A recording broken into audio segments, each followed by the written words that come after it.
Hey guys, it's shawnshawn here. I wanted to give you a tip of the day, and that would be about testimonials. So when you do a website, you want to add testimonials. So if you have two websites, they're both unknown.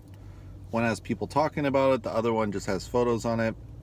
They're probably going to go with the one that they see people talking about. There's feedback. So you want to have that on your website. Now you can't just make it up. You obviously have to get real testimonials. If you sell on third-party sites like Etsy or eBay, sometimes they'll have reviews. I've used those on my website before, so that's a really good use of it. Another way to do it is if you're just starting out, you really don't know anyone, you're not known anywhere, you don't really have a fan base yet, is you can do a contest.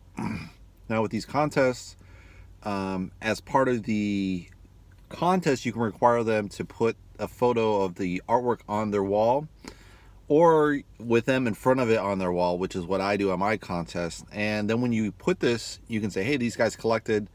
And their first email, when they respond back and they're all excited about winning a contest, to be like, oh, I won. And then, all right, that's great, I can't believe this. And you can put, oh, that's great, I can't believe this, as the testimonial, right? Or, oh, my wife loves this, or whatever it is. Hopefully they leave you some kind of, sentiment there, and then you can use that as part of the testimonial of why they really like the art, and hopefully they'll have excitement in the photos. Sometimes people don't always take great photos. I've had that issue in the past, so sometimes it's good to shoot them separately. Just have a picture of them as the profile shot when you initially do the contest, and then later do them in front of the painting or just the painting on the wall.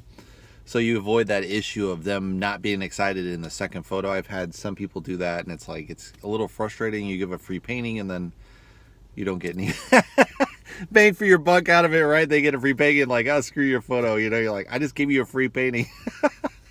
But that's good to use on your website to boost those testimonials. And then later you don't really have to do it. So you get 5 or 6 of those, that's probably all you need. So you're not going to have to do this contest forever. If you're really skilled, you could probably just do print giveaway. And, probably over time, if you've done a couple of you already have your testimonials, but you kind of still want to do contests, you can do print giveaways. And that's a good way to reach a new audience and continually reach a new audience. And use those testimonials to drive your business further. And that's my tip of the day, guys.